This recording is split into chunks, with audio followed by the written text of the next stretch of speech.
The transport shuttle descended through the purple skies of Zentara Prime, carrying cargo, supplies, and one passenger who would change everything. Maya Torres pressed her face against the small window, watching as the massive military academy came into view. The building complex stretched for miles with training grounds, simulation centers, and barracks arranged in perfect geometric patterns. She had dreamed of this moment for 2 years, ever since Earth's government announced they were sending someone to the most prestigious military school in the galaxy. The shuttle landed with a soft hiss on the main platform. Maya grabbed her single duffel bag and walked toward the exit. The door opened and she stepped out into the bright afternoon light of an alien world. The gravity felt lighter than home, making each step feel bouncy and strange. She took a deep breath, trying to calm her racing heart. Then she heard the laughter. About 50 cadets were gathered near the platform, watching her arrival. They wore the standard gray uniforms of first-year students, but their bodies were anything but standard. Some had scales, others had fur. A few stood on 4 legs instead of 2. Their eyes were different colors, shapes, and sizes, but they all shared one expression as they looked at her. Contempt. "That's the human?" one of them said loudly. He was tall and covered in black scales that gleamed like polished stone. His yellow eyes fixed on Maya with obvious disdain. She looked so fragile, like she might break if someone breathed on her too hard. The others laughed. Maya kept walking, her bag slung over her shoulder. She had been warned this might happen. Earth was not respected in the galaxy. Humans were considered primitive, violent creatures from a dangerous backwater planet. The Coalition had kept Earth isolated for decades, allowing limited trade but no military cooperation. Maya's acceptance into Zentara Academy was supposed to be a historic moment, a sign that humanity was finally ready to join the galactic community. But standing here, listening to the mockery, it felt more like a cruel joke. "I heard humans can't even see in the dark," another cadet said. "This one had 4 arms and gray skin. How does she expect to survive combat training?" "Maybe they sent her here as entertainment," suggested a smaller alien with large ears. "We can watch her fail every exercise." Maya's jaw tightened, but she said nothing. She followed the signs toward the administration building, trying to ignore the whispers and pointing fingers.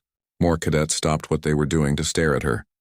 Some looked curious, but most looked amused or annoyed. Inside the administration building, she was processed by a bored-looking officer who barely glanced at her. He handed her a datapad with her schedule, room assignment, and academy regulations. "Barracks Unit 7, he said. "Your bunk is number 23. Orientation assembly is in 2 hours. Don't be late." Finding Barracks Unit 7 was easy. The entire campus was labeled with clear signs that translated automatically in her datapad. The barracks building was a long, low structure with rows of windows. Inside it was divided into large rooms, each holding 20 bunks. Maya found number 23 at the far end of the room. 5 other cadets were already there unpacking their belongings. They all stopped and stared when Maya entered. One of them, a female with blue skin and white hair, nudged her friend. "They actually sent a human," she whispered, not bothering to lower her voice much. "I thought it was just a rumor." Maya set her bag on the bed and began unpacking. She had brought very little: spare clothes, personal items, a photo of her family back on Earth. The bed was too soft and the pillow too large, but she would adjust. She had trained for this. She was ready. "I hope you don't expect us to carry you through training," said another bunkmate, a male with red scales and small horns. "We're not going to slow down just because you're from a primitive planet." Maya turned to look at him. "I don't need anyone to carry me," she said quietly. "I can handle myself." The red-scaled cadet snorted. "We'll see." The 2 hours passed slowly. Maya tried to rest, but the hostile atmosphere made it difficult. Her bunkmates talked among themselves, pointedly excluding her from conversations. When it was time for the orientation assembly, they left without waiting for her. The assembly hall was enormous, with seating for over 1,000 cadets. Maya found a spot near the back and sat down. The other cadets gave her plenty of space, as if being human was contagious. She watched as the hall filled up, seeing dozens of different species she had only read about in books. The galaxy was vast and diverse, home to hundreds of intelligent civilizations. Humans were the newest and least respected among them. A tall figure walked onto the stage and the room fell silent. He was Altarian with silver skin and large black eyes. His uniform was decorated with medals and rank insignia that marked him as someone important. "I am Commandant Zephyros," he announced, his voice amplified throughout the hall. "Welcome to Zentara Military Academy. You are here because you represent the best your worlds have to offer. You are the future defenders of the Coalition." He paced across the stage, his hands clasped behind his back. "This academy has trained soldiers for 300 years. Our standards are high. Our expectations are higher. Many of you will not survive the first month.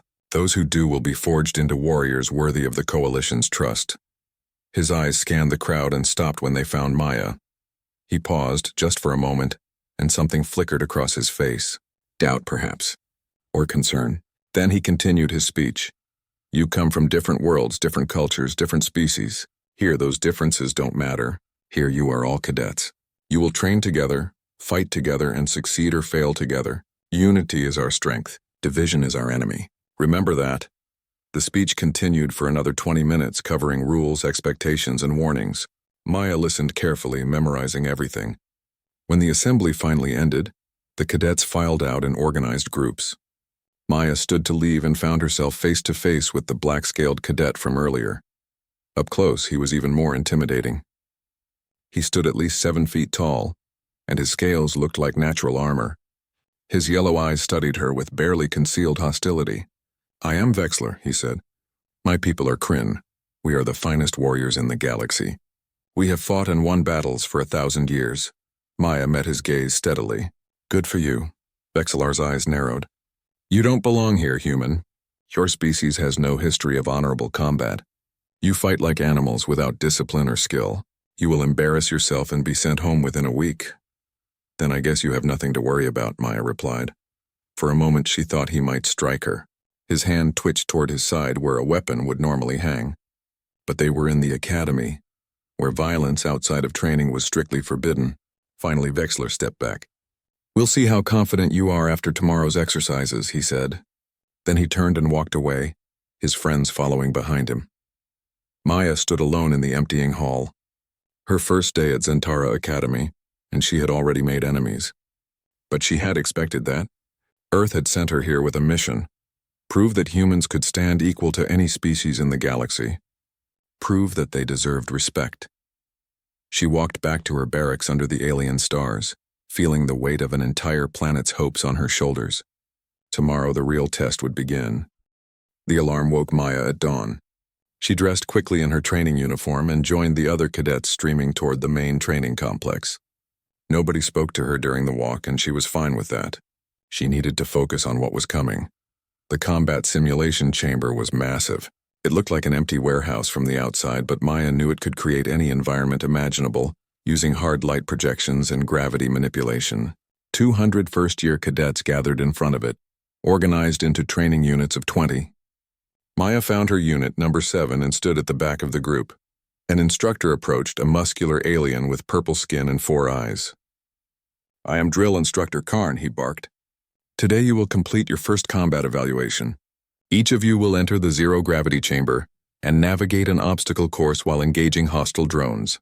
Your performance will be measured by the Academy's AI system. Sentinel. The system records everything: your speed, accuracy, decision-making, and combat efficiency." He paced in front of them, his 4 eyes scanning each cadet. "The drones use stun rounds.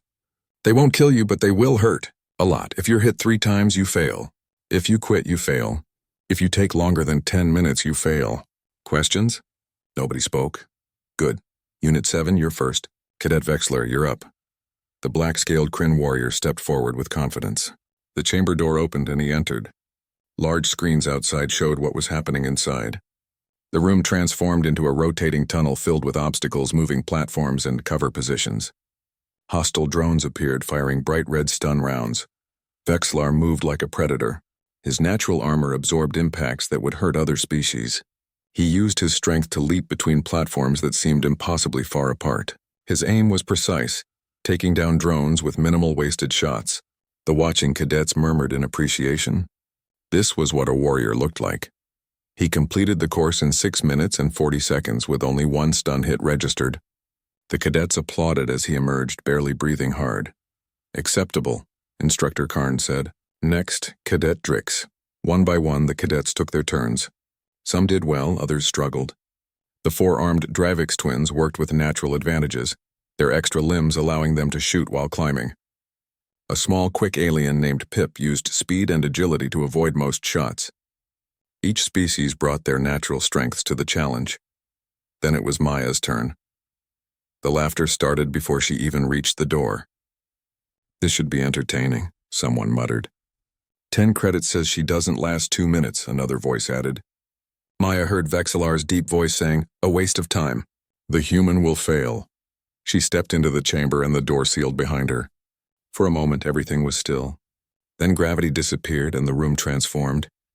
The obstacle course materialized around her, rotating slowly. Drones appeared, their weapons tracking toward her. Maya pushed off from the floor and the world exploded into motion. What the other cadets couldn't understand, was what Earth's gravity had done to her body. She had spent her entire life in 1.0 g, standard Earth gravity. Most coalition worlds had gravity between 0.6 and 0.8 g. Zentara Prime was 0.7 g. For Maya, it was like training with weights her whole life and then suddenly having them removed. She was fast. Incredibly fast. She moved through zero gravity like she was born in it, using tiny movements to adjust her trajectory. The drones fired, but she was already somewhere else. She flipped, twisted, used obstacles as launching points. Her weapon came up and she fired without seeming to aim, hitting drone after drone with casual precision. Outside, the watching cadets fell silent. On the screens, Maya looked like she was dancing, her movements fluid and beautiful and absolutely deadly. She cleared the first section in 90 seconds, the second section in 80. When drones tried to surround her, she used the rotating environment itself as a weapon, timing her movements so obstacles blocked their shots while leaving her firing lanes clear. One drone managed a hit on her shoulder. She didn't even flinch, just adjusted and kept moving. Her pain tolerance, developed on a high-gravity world where falls and impacts were more severe, let her ignore what would have slowed other species. She reached the final section where most cadets struggled. It required crossing a gap with no handholds while 3 drones fired from protected positions. Maya didn't hesitate. She kicked off hard, spinning in midair. While spinning, she took out all 3 drones with 3 shots. She grabbed the far platform and pulled herself across the finish line. Total time, 4 minutes and 12 seconds. 1 hit taken.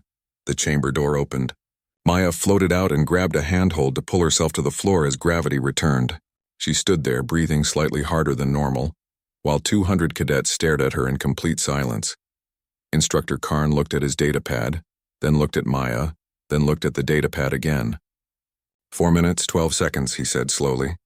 That's the fastest time I've seen from a first-year cadet in 6 years. The silence continued. Maya walked back to her unit and stood at the back again, her face neutral. But inside, her heart was pounding with satisfaction. Vexillar's yellow eyes were fixed on her, unreadable. The training continued for the rest of the day. Hand-to-hand combat drills came next. Maya was matched against a cadet from a species called Quellan, tall and thin with long limbs. The instructor explained the rules. No permanent damage, first to 3 successful strikes wins. The Quellan cadet was confident. His species was known for grace and precision. He approached Maya carefully, testing her defenses with quick jabs. Maya blocked them easily. He increased his speed, striking faster. Maya's blocks came just as fast. Then she counterattacked. Her strike was simple, direct, and carried more power than the Quellan expected. It caught him in the midsection and doubled him over. Before he could recover, Maya swept his legs and put him on the ground. 2 strikes in 3 seconds. The Quellan scrambled up, more cautious now. They circled each other. He tried a complex combination of strikes designed to overwhelm her. Maya didn't try to block them all. She took 1 hit to her arm, accepting the pain, and used the opening to deliver a strike to his head. 3 strikes. Match over. The Quellan cadet stared at her. "You let me hit you," he said, confused. "Why would you do that?" "Because it gave me the opening I needed," Maya replied.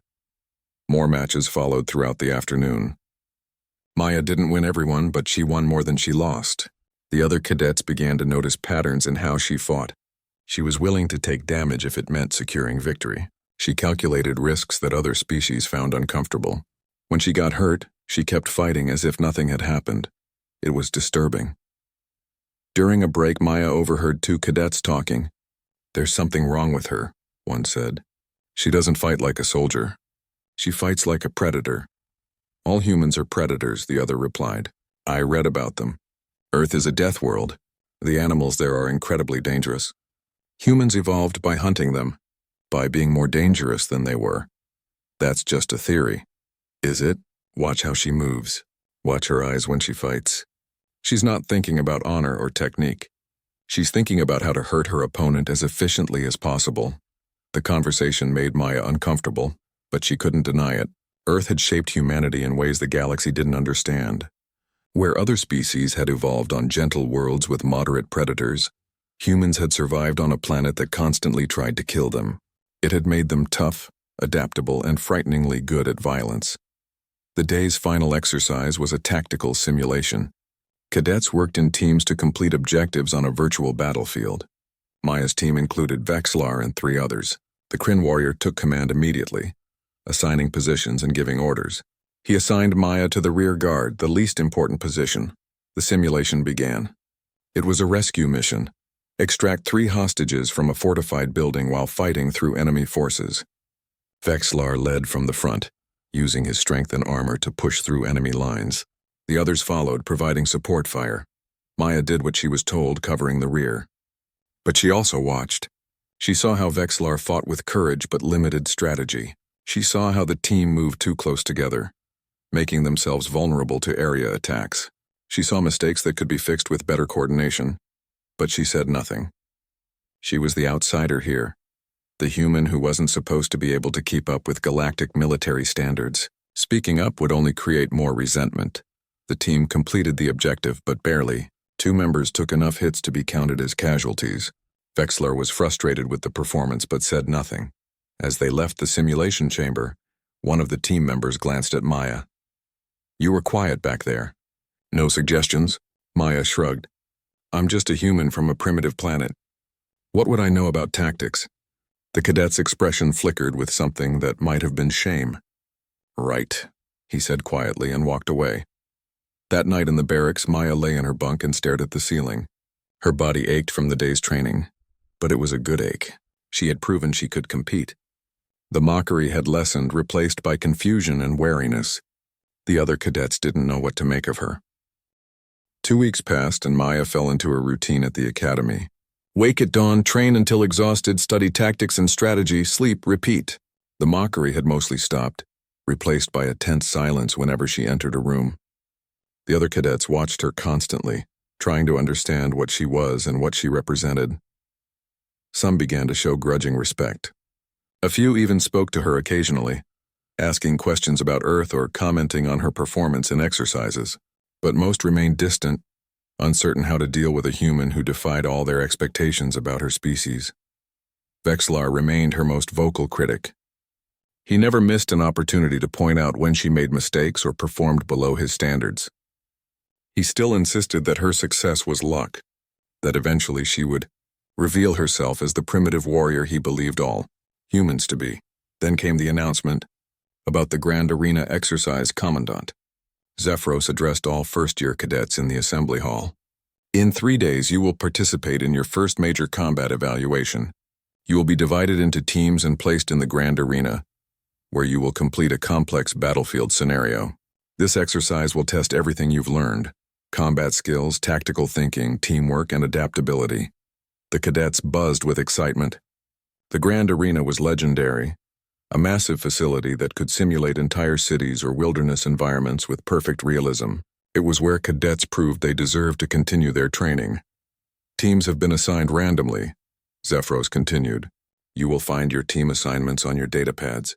You have 3 days to prepare with your team members. Use that time wisely." Maya checked her datapad and felt her stomach sink.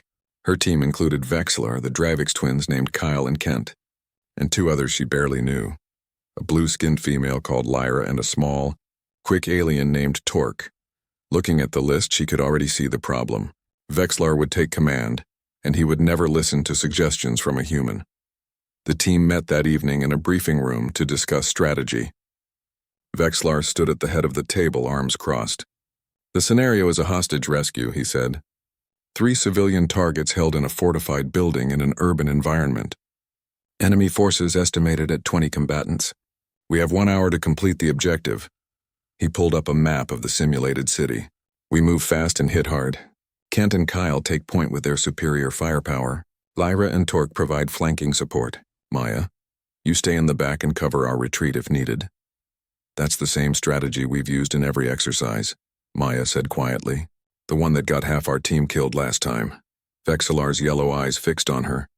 Do you have a better idea, human? Maya stood and approached the map. We're going in too aggressive. Look at the building layout. If we charge the front, we'll be caught in a kill box between these 2 towers. We need to split into 2 groups. One creates a distraction while the other flanks around to the actual entry point here.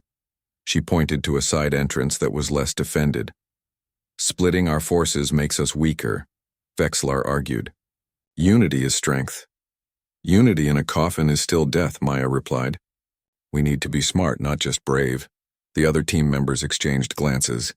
Kyle, one of the Dravix twins, spoke up. The human has a point. The frontal approach failed before.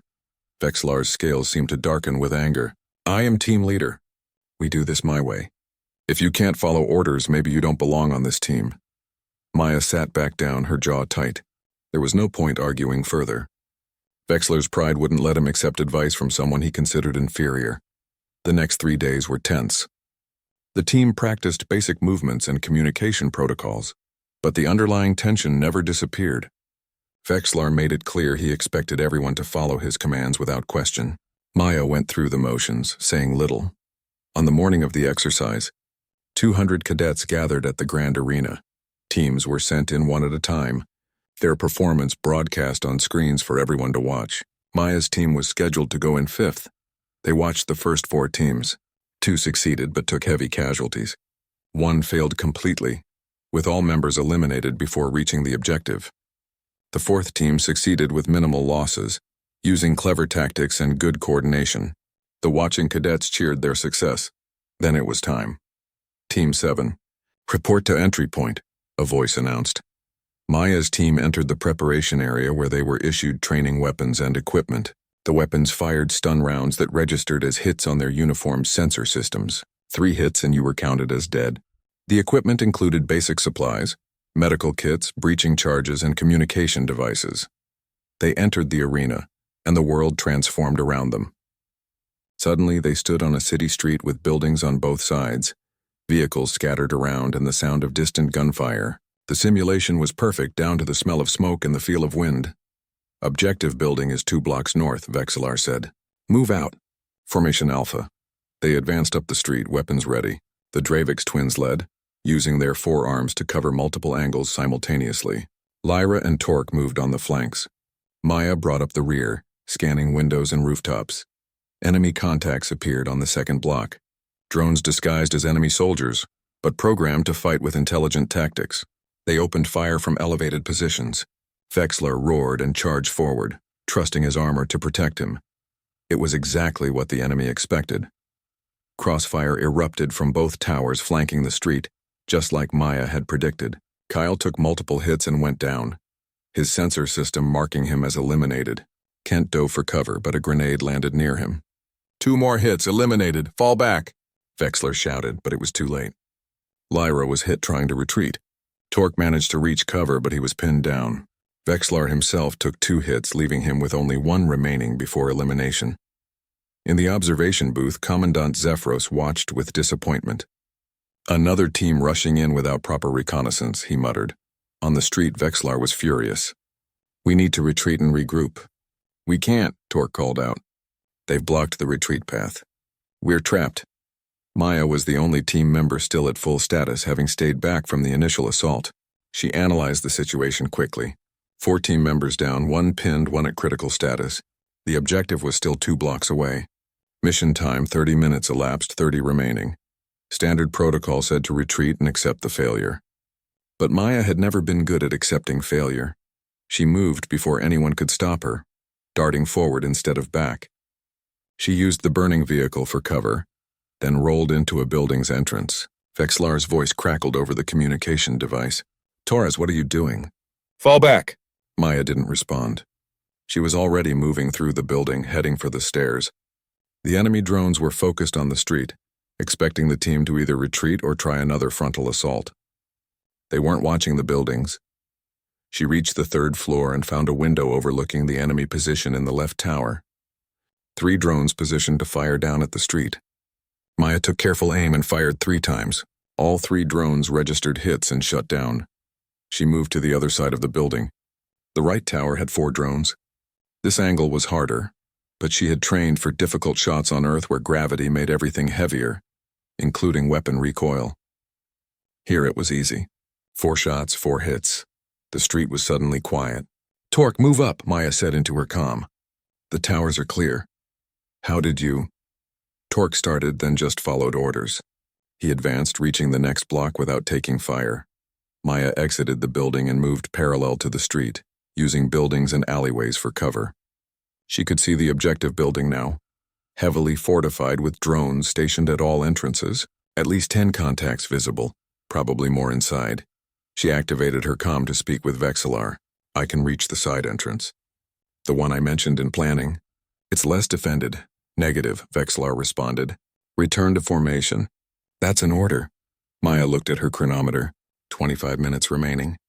If she followed orders, they would fail. If she didn't, she would be disobeying a direct command from her team leader. She made her choice. "I'm sorry," she said into the comm, then switched it off. What happened next would be analyzed in tactical classes for months afterward. Maya approached the objective building using every piece of cover available, moving in patterns that made her difficult to track. When drones spotted her, she was already somewhere else. She used the environment itself as a weapon, collapsing a weak wall to create a distraction, reflecting light off windows to blind sensors, even causing a small fire to trigger evacuation protocols in part of the building. She reached the side entrance and used a breaching charge. The door blew inward and she went in fast and low. 2 drones were inside, but she had expected them. She took them both out before they could properly acquire her as a target. The interior was a maze of corridors and rooms. Maya moved through it with calm efficiency, clearing each space methodically. She took 1 hit when a drone surprised her from a hidden position, but she eliminated it immediately after. She found the hostages in a 3rd-floor room. 3 mannequins representing the civilians. 4 drones guarded them. This was the...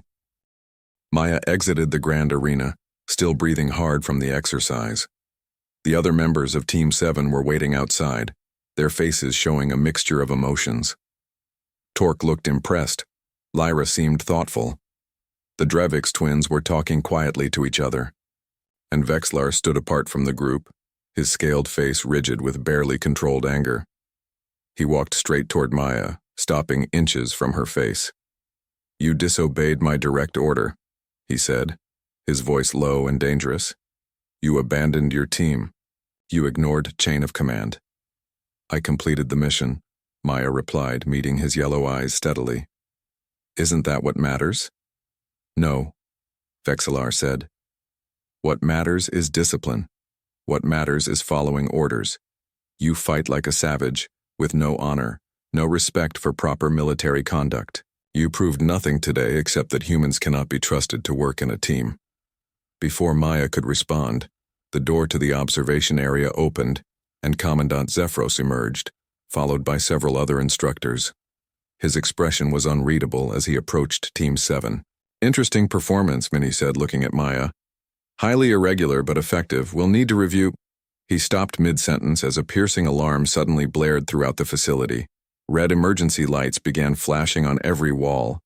The cadets looked around in confusion. This wasn't part of the exercise. Then Sentinel's voice echoed through the speakers, but it sounded different from its usual calm tone. There was urgency in it, maybe even something like fear. "Security protocol activated. All cadets remain in current positions. Do not approach Cadet Torres. Repeat, do not engage with Cadet Torres." The message repeated 3 times. Maya felt her blood run cold. What was happening? Had she done something wrong? Broken some rule she didn't know about? The other cadets backed away from her, hands moving instinctively toward weapons they weren't carrying. Vexlar took several steps back, his expression shifting from anger to confusion. Instructors moved forward, positioning themselves between Maya and the other students. "Cadet Torres," Commandant Zephyros said carefully, his hands held up in a calming gesture. "Please remain calm. Nobody is going to hurt you." "I don't understand," Maya said, her heart pounding. "What's going on? What did I do?" Zephyros activated his wrist communicator. "Sentinel, explain the security protocol. Why have you flagged Cadet Torres?" The AI's response came immediately. Biometric and behavioral analysis during combat exercise triggered Coalition Military Database alert. Cadet Maya Torres exhibits patterns consistent with species classification. Apex Predator Protocol. Human combat behavior matches 14. Separate engagement profiles flagged as extreme threat by Coalition defense networks. More instructors arrived, including senior officers Maya had only seen from a distance. They formed a loose perimeter around her, not threatening, but clearly ready to respond if she did anything unexpected. "Pull up the database files," Zephyros ordered. "I want to see what triggered this alert." Screens throughout the facility flickered to life, displaying information that made the watching cadets gasp. Maya stared at the screens, unable to believe what she was seeing. The first screen showed a species profile for humans, but it looked nothing like the basic information Maya had learned about her own people. This was a military threat assessment. Species, Homo sapiens. Origin world, Earth. Classification, persistence, predator, apex survivor. Threat level, critical. The profile continued with bullet points that made Maya's skin crawl. Exceptional endurance capabilities. Can maintain pursuit of prey for days without rest. Pain tolerance far exceeds galactic norms. Pattern recognition optimized for tracking and ambush tactics. Social cooperation in combat scenarios highly advanced. Disproportionate aggression response when threatened or protecting group members. Adapts quickly to new combat situations. Shows creativity in weapon usage and tactical planning. Another screen displayed historical data. Battle reports from the few times Coalition survey ships had encountered human military vessels near Earth's solar system. Maya read accounts of human ships that should have retreated but instead attacked vessels twice their size. Videos showed human soldiers operating in environments that would kill most species. Extreme temperatures, toxic atmospheres, crushing gravity. A third screen showed casualty statistics that didn't make sense. In every engagement between humans and other species, the humans had been outnumbered. But the casualties were never proportional. Sometimes they were even. "This can't be right," said one of the instructors, a gray-skinned male Maya didn't recognize. "These reports suggest humans are more dangerous than Kryn warriors." "Not just more dangerous," another instructor replied quietly. "Different. Kryn fight with honor and strength. Humans fight to win no matter what it takes. Look at this psychological profile. It says humans have a concept they call acceptable losses. They will sacrifice their own people if it achieves the objective." Maya felt sick. Was that really how the galaxy saw her species? As monsters who valued victory over life? More documents appeared on the screens. One was a memo from Coalition High Command, dated 20 years before Maya was born. She read it with growing horror. Subject, Earth Integration Assessment. Conclusion, integration of human military forces into coalition structure not recommended at this time. Species shows potential for membership, but presents unquantifiable risks.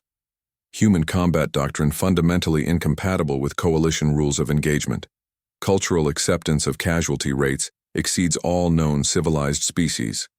Recommendation, maintain quarantine protocols. Continue diplomatic contact but avoid military cooperation until further assessment. Another document caught her eye. It was titled, Deathworld Theory, Why Earth Produces Superior Combatants. The document explained that Earth's environment was far more dangerous than most habitable worlds. Higher gravity, more violent weather, more aggressive predators. Humans had evolved not just to survive but to dominate an environment that killed weaker species. The document concluded, humans are what happens when a persistence predator develops tool use and social cooperation.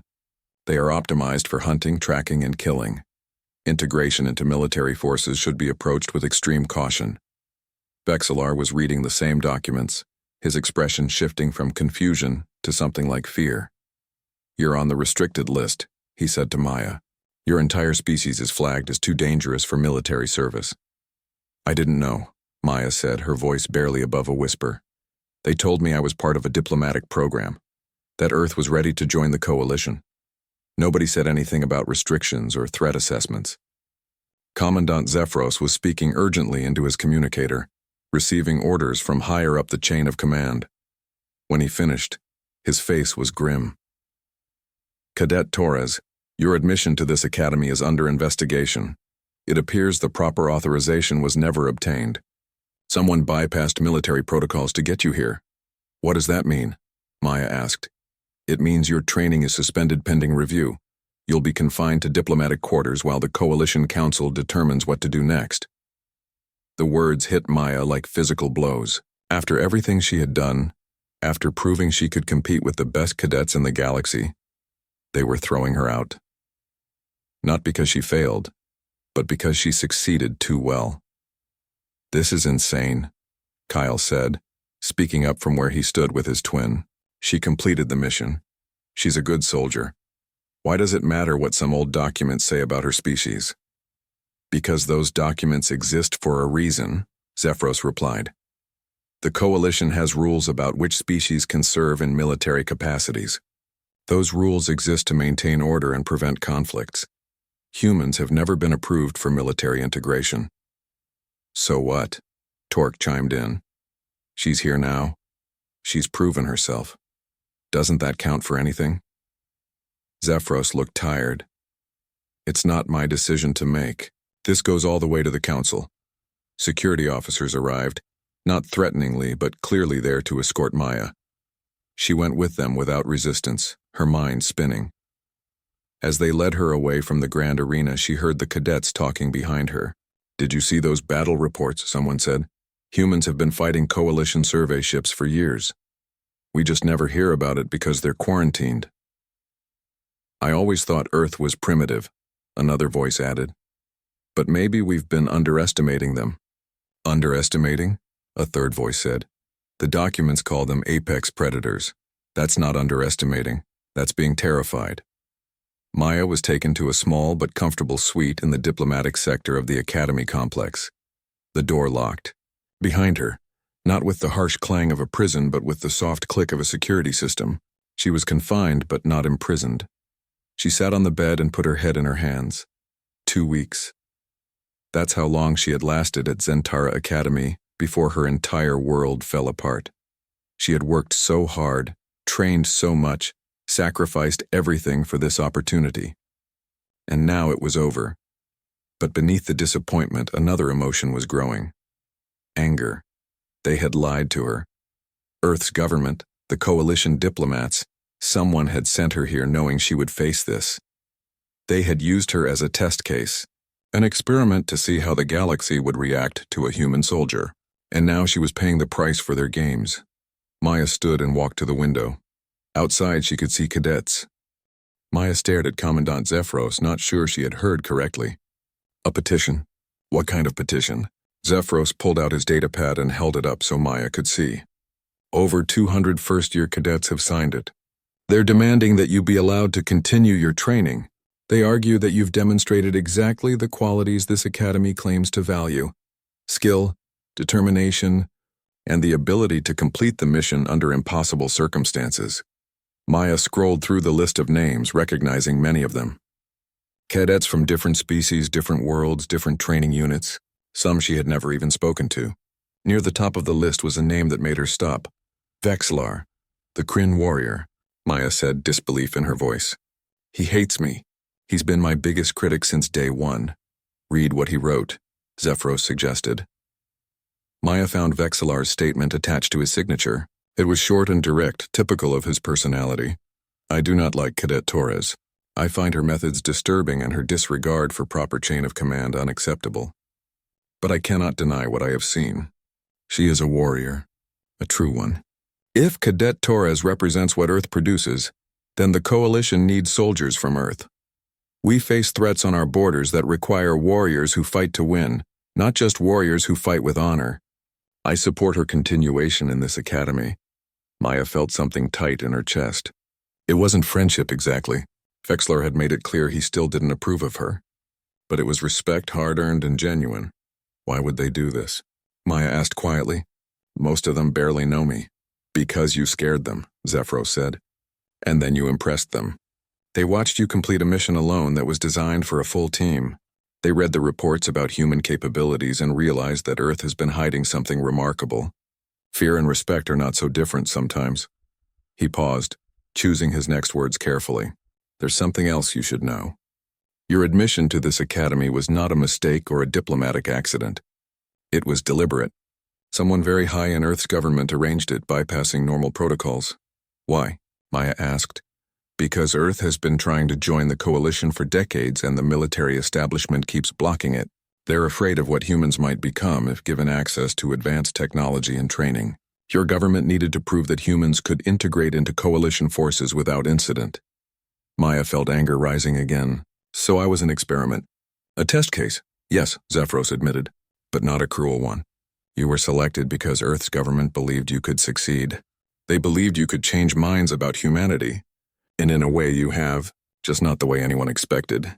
He gestured to the data pad with the petition. Your performance was supposed to be adequate, unremarkable, good enough to show humans could keep up with other species, but not so impressive that it would confirm everyone's fears about Earth producing superior soldiers. Instead, you confirmed every fear the coalition has ever had about your species. That we're dangerous, Maya said. That you're effective, Zephyros corrected. There's a difference. The galaxy is not a safe place, Cadet Torres. The coalition faces threats from hostile species, from pirates, from territorial disputes. We need soldiers who can protect our citizens. And based on what I've seen from you, humans might be exactly what we need, even if that thought terrifies us. A chime sounded from Zephyros's communicator. He checked it and his expression changed. The Coalition Council has finished their emergency session. They've made a decision about your status. Maya's heart pounded. And you're being summoned to appear before them.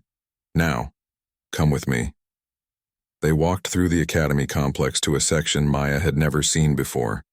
The corridors here were wider, more formal, with guards stationed at intervals. They entered a large chamber with a curved table at one end where 7 figures sat. Maya recognized some of them from pictures, high-ranking military officers and coalition officials. In the center sat an elderly woman in civilian clothes. She stood as Maya entered, and Maya recognized her immediately. Ambassador Claire Wright, Earth's representative to the coalition. Maya, the ambassador said, her voice warm but tired. I'm so sorry. You deserved better than this. Did you know? Maya asked. Did you know what would happen when I came here? Claire Wright's expression showed pain. I knew it was a risk. We all did, but we hoped that by the time anyone realized what you were capable of, it would be too late, that you would have already proven yourself valuable. We didn't expect you to be quite so impressive. One of the coalition officials, a tall alien with silver skin, spoke up. We have reviewed the incident at the Grand Arena. We have also reviewed the historical data that Sentinel flagged regarding human military capabilities. This presents us with a difficult situation. Difficult? Another official said, this one short with gray fur. It's unprecedented. We have a species that has been quarantined for decades because they're too dangerous for military integration, and now one of them has proven to be exactly as dangerous as we feared. She's not dangerous, Ambassador Wright protested. She's skilled. There's a difference, is there? The silver-skinned official responded. Read the psychological profiles. Humans have a fundamentally different approach to warfare than any species in the coalition. They accept casualties we would consider unacceptable. They use tactics we would consider barbaric. They fight not just to win battles, but to destroy enemies completely. That's not fair, Maya said, speaking up for the first time. You're judging all of humanity based on old reports and historical conflicts. We're not monsters. We're just survivors. Earth made us tough because it had to. But that doesn't mean we can't learn, adapt, follow your rules. The room fell silent. The officials looked at each other, having quiet conversations Maya couldn't hear. Finally, the silver-skinned official spoke again. The council has debated this extensively. Some argue that you should be sent home immediately. and the quarantine on Earth reinforced. Others argue that your performance demonstrates exactly why we need human soldiers. We are at an impasse, so what happens to me? Maya asked. We have decided on a compromise. You will be allowed to continue your training at Zentara Academy, with conditions. Your performance will be closely monitored. You will be required to meet with psychological evaluators regularly, and you will serve as the benchmark for any future human applications to coalition military programs.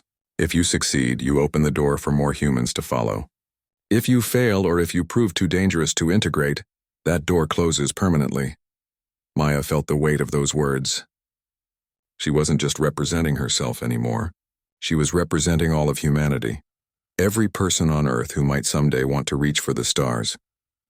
I understand, she said. I won't let you down. I won't let Earth down. Ambassador Wright stepped forward and placed a hand on Maya's shoulder. You've already made us proud. Everything from here is bonus. Just remember, you don't have to be perfect. You just have to show them that humans can be trusted. That we're more than the scary stories they tell about deathworlds and apex predators.